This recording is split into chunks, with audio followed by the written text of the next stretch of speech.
Well, it looks like the situation just gets worse and worse. Welcome to episode 20 of Off the Cuff. And I just had to make this recording to react to this whole situation because obviously I already thought it was crazy when Batten announced he was standing, and I didn't think it would get crazier. Um, well, I mean, I've got my hats off to the NEC for surprising me and proving me wrong for thinking it wouldn't get crazier. So, if you haven't heard already, Batten has been prevented from standing for UKIP leadership. So the email sent out from Piers Wauchope here says, "Dear members, by the time you receive this, you may have heard the news that the NAC ruled on Sunday that Gerard Batten should not be allowed to stand in the coming election for the leadership of the party. Gerard chose to submit his nomination papers shortly before the deadline for nominations, after having said before that he was not going to stand. Several potential candidates decided not to put in nomination papers that afternoon once they discovered that he was standing after all." So they didn't really provide any reason here for why Gerard had is not allowed to stand. They do say here that the NEC therefore decided to allow me to extend the deadline for nominations until 5 p.m. on this coming Thursday, 11th July. The shortness of time is not to encourage new candidates, but to allow those who are disadvantaged by the sudden lodging of paperwork from a candidate who is now not standing. The rest of the election timetable remains the same. And then Piers says, "I will make further announcement on Friday, setting out a full list of candidates whose name will appear on the ballot paper." So, of course, they provide no reason for why Batten's not allowed to stand.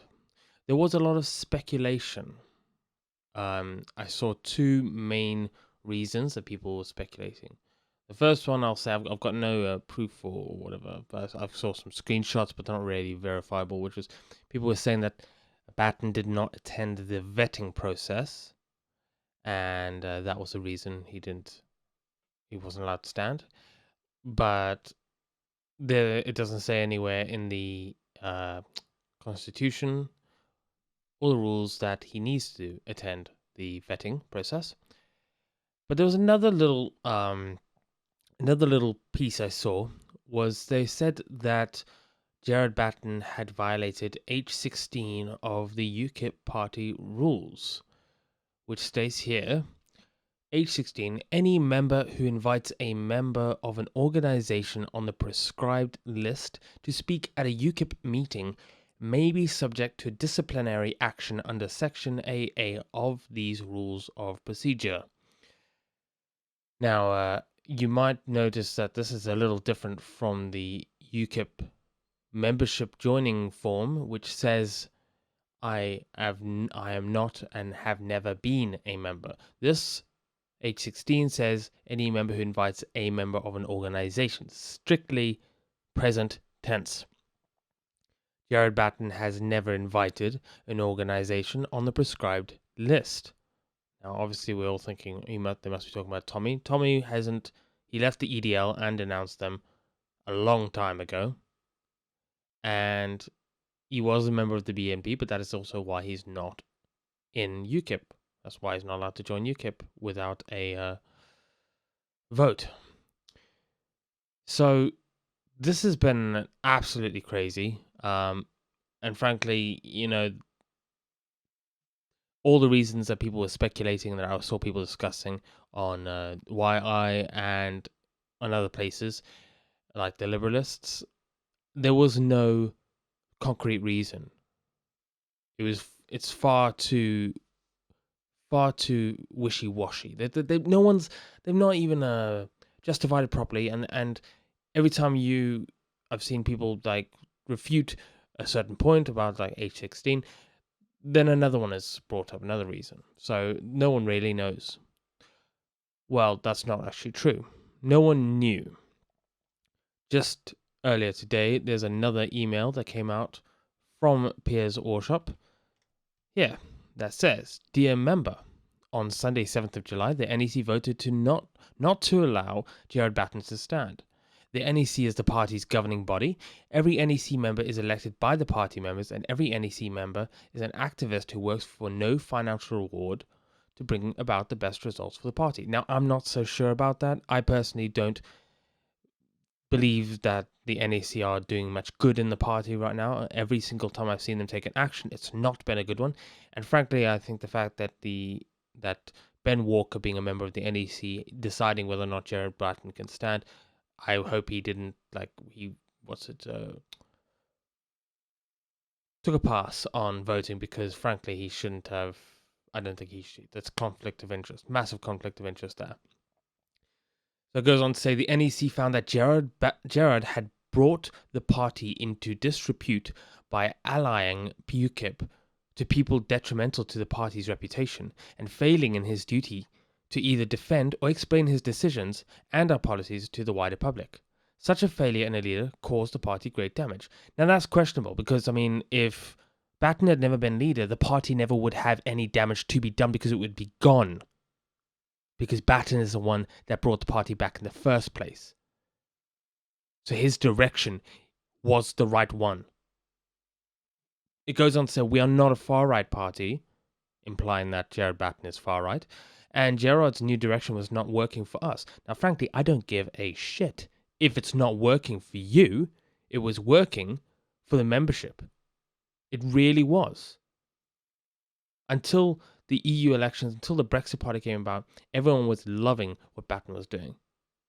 It was only when the Brexit Party became an option that people started trying to jump ship, because now they suddenly carry on the cause without the fear of the smears. Though those would follow, and they were naive to believe otherwise. Again, saying UKIP was being maneuvered into being not so much a political party as a street protest movement. Citation needed. We had our worst ever result in the European elections, but we know why that is, okay? We know why that is. Before that, in the May local elections, we performed badly even when we had the field to ourselves. Now, I believe that one was actually down to a loss of numbers, because frankly, the UKIP didn't actually. I don't know why they call it a street protest movement. Frankly, I saw the numbers going out on the streets during the local elections, and it was quite awful. Really, there wasn't the numbers that they needed. And then it says here, at this crucial time in British politics, rather than focus on the Brexit debate, we simply drifted off the radar.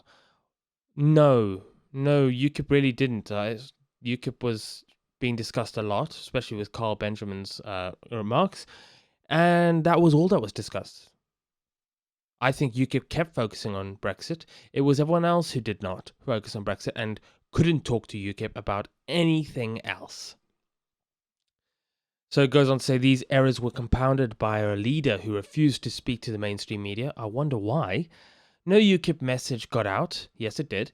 Because our leader chose for it not to get out.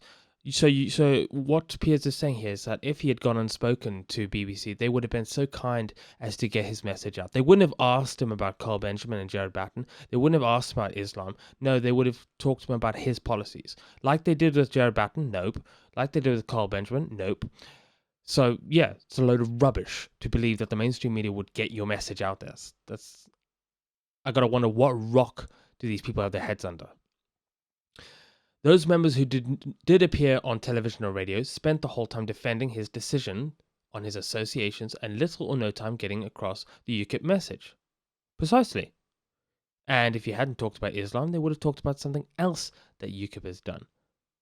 All you're doing when UKIP talks about all these issues that no one else is speaking about, and the media picks up on those and just hammers those ones constantly after and like just one after the other, then that is just UKIP doing what UKIP wants. If UKIP won't talk about certain things because the mainstream media will then focus on that and not talk about other things, then UKIP is just doing what the media wants. And then, how are we being free to make our own choices? How are we being a strong, courageous party that stands up in the face of whatever cowing that the media wants us to do? So then it says all leadership candidates were invited to an interview by a vetting panel before the NEC allowed them onto the ballot. In Gerard's case, the NEC wanted to know what assurances he could give them.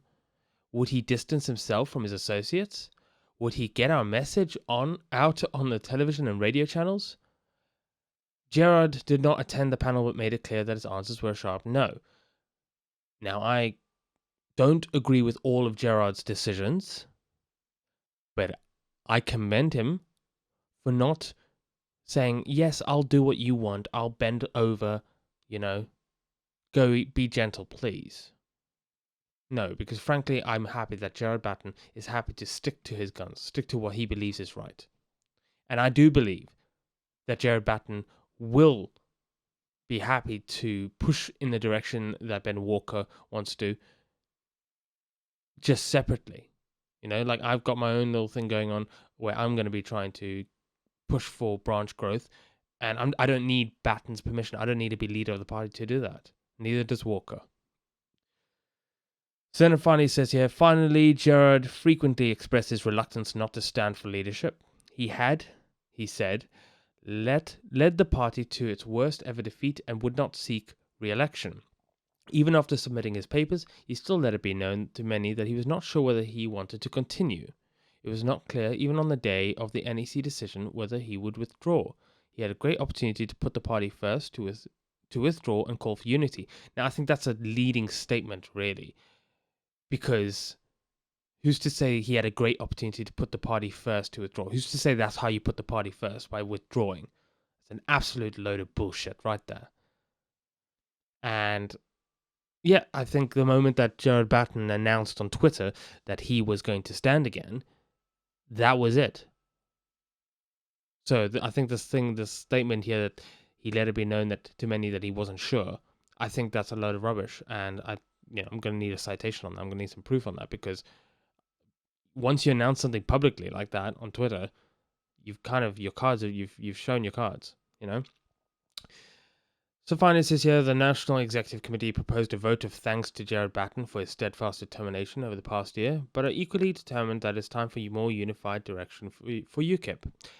And this last statement, to me, I skimmed it earlier, but now just reading it again, I just think this reminds me of the Vogons from like Hitchhiker's Guide to the Hitchhiker's Guide to the Galaxy, if I can get the same statement out right, where they talk about how they wouldn't save their grandmother unless they had a form signed in triplicate, buried, left in a pile for a month, and the National Executive Committee proposed a vote of thanks. So they had to vote first to decide whether they're going to thank Gerard Batten. That's just that's a waste of time. That sounds like EU type bullshit right there to me. Anyway, so right after this letter went out from Piers Wauchope, Gerard Batten fired back through a Kipper Central article, and I quite enjoyed reading this.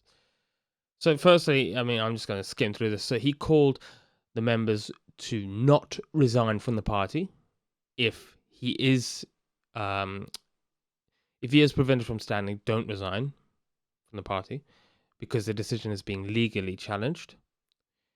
And he also says here how he did say to the NEC members that at the time that he wasn't breaking any rules.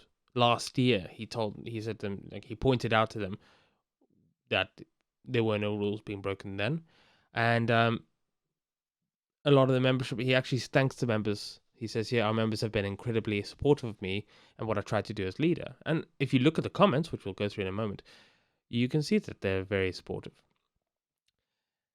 And he says here that when he returned from a break on 24th of June, he was bombarded by messages and representations from all sides of UKIP asking him to put his nomination in. So he could have just gone and enjoyed his retirement, and he wasn't too sure, but he decided to go forward with it. And, he was quite happy before that to just retire. And so, I don't think that there's any sort of change of mind there of his own. I think it's more just the pressure. Sometimes people put the pressure on. But for me, the most interesting part of this article is when he talks about some of his plans. So it says here, I will continue to defend our country and culture and warn against dangers of mass uncontrolled immigration and literalist Islam. So that's much of the same. I will continue to speak out to defend Tommy Robinson, whatever rights and wrongs of his life. He is a brave man. So there's that as well. That's pretty much the same. That's what people keep saying. Oh, it's all the same. But here he goes. He says, how many times have you heard it said that the party must professionalize? Well, it must. We need a new party constitution. The NEC has many well-meaning people, but we cannot run a professional organization by means of volunteers who go to a meeting once a month on a Sunday afternoon and are selected on the basis of a photograph and 200 words of self-promotion. The party is a limited company and it needs a small professional board of directors who understand business and who are committed to bringing in new members and funds. UKIP has to be run as a business because we don't have the vested interests of big business or the trade unions bankrolling us. The NEC needs to be concerned with the internal regulation of the party. What we also need is a committee of national activists representing the membership and responsible for recruiting members, raising funds and fighting elections. Policy needs to be the remit of the leader who works with a policy oversight committee and relevant experts. Under my previous leadership, we invited policy ideas from the branches, and those were dovetailed into the 2018 manifesto.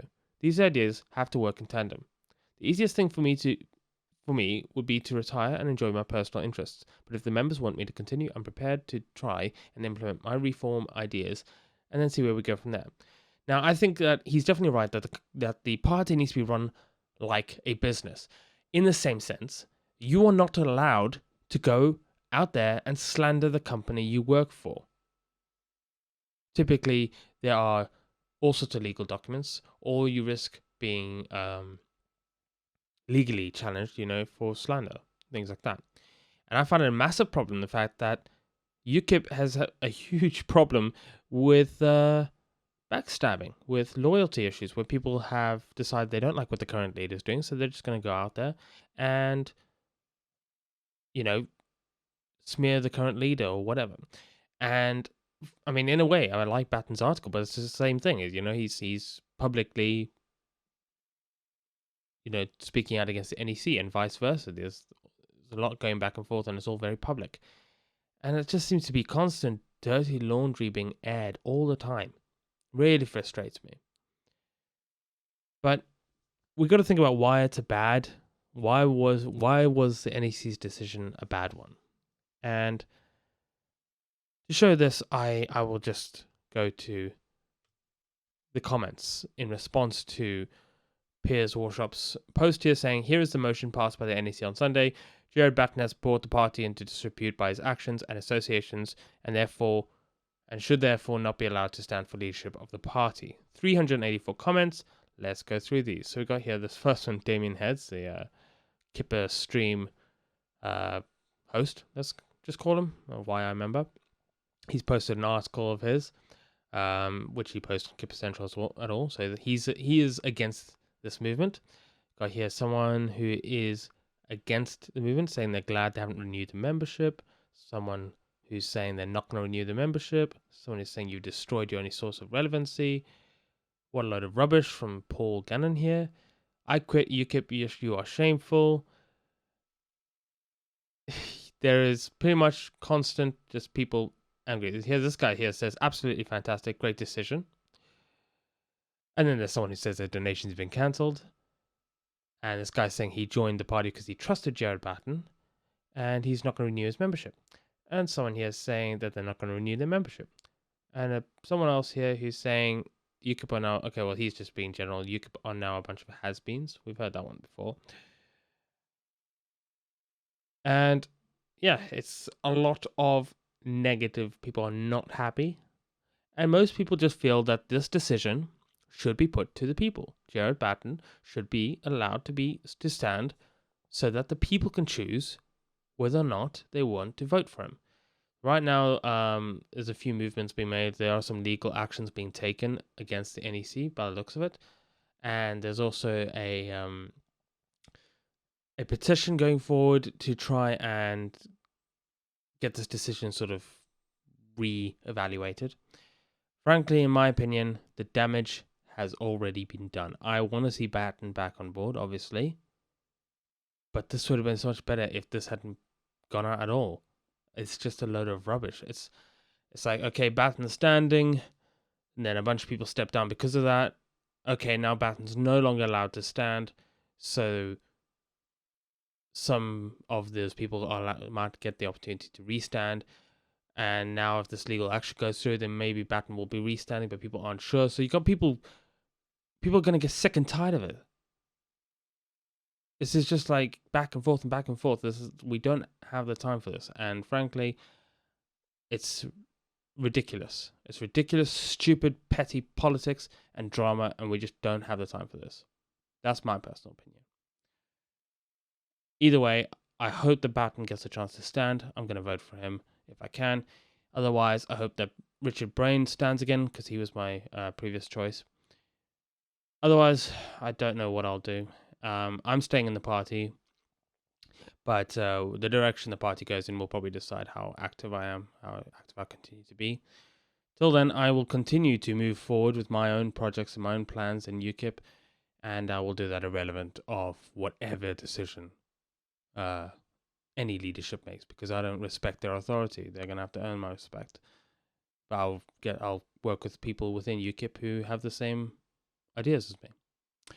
Anyway, so I'm looking forward to see where this whole show goes. We'll have to see how that goes. And I will be at the Eastbourne conference this weekend, so we're going to have to see how that will be an interesting event now, given the roller coaster we've been on this last week or two. Anyway, that's all from me. Leave a comment down below. Let me know what you think of all this, because frankly, it's just crazy. Are you going to vote for Batten? Are you going to try and get him back on? Are you leaving UKIP? Let me know, because I would encourage you to stay in UKIP, and because there's not many better parties, and being indifferent or indecisive or not somewhere in the middle doesn't do any good. UKIP has great potential, and there are people fighting for that potential, fighting to be a party for free speech, for freedom, and fight against our great culture that we have built over centuries being eroded. Not casting out people, at least not in my opinion. I don't want to cast out people that help the culture grow and evolve, but definitely want to make sure that it is controlled and regulated, so you can have a chance to decide which ideas are good and which ideas are bad. You need to be free to decide that, because in the battle of ideas, you can't give one legal protection and another not. Anyway, so that's all from this episode of Off the Cuff. I hope you enjoyed it.